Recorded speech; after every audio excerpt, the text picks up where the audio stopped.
এখন এখান থেকে রুই মাছটা কাটিয়ে নিয়ে গেছিলাম, লেজার পিসটা বড্ড ছোট রেখেছিল। অভিজিৎ আবার লেজা খেতে ভীষণ ভালোবাসে, তো এইবারও আগে থেকেই বলে দিয়েছে লেজাটা যেন একটু বড় রাখে। আর আমরা এবার বলেও দিয়েছি মাছের পিসগুলো যেন একটু মোটা রাখে, মানে স্ট্যান্ডার্ড সাইজ যাতে রাখে, না হলে জানেন এর থেকেও পাতলা পাতলা পিস করে দেয়।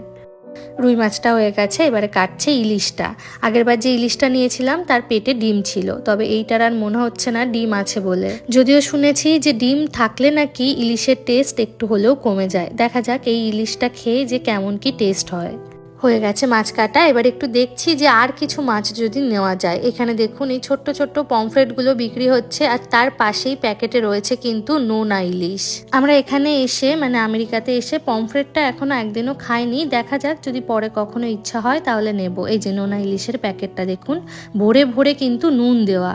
আর এই যে এখন যে মাছটা দেখাচ্ছি এটা হচ্ছে তোপসে মাছ, যদিও এখানে তাপসী নামেই কিন্তু বিক্রি হয়। এখানে 7টা তোপসে মাছ রয়েছে, মোটামুটি কিন্তু স্ট্যান্ডার্ড সাইজের, আর দাম রয়েছে এটার $20। $20 মানে ওই ধরুন 1800-1900 টাকার কাছাকাছি। আর এখানে রয়েছে কোয়েল পাখির মাংস।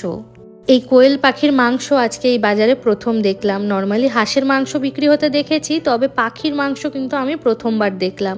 আমি তো আগে কখনো খাইনি বা শুনিও নি। আপনারা যদি কেউ খেয়ে থাকেন অবশ্যই কিন্তু কমেন্টে জানাবেন। এদিকে আবার অভিজিৎ একটা বড় মাছ বার করে আমাকে দেখাচ্ছে।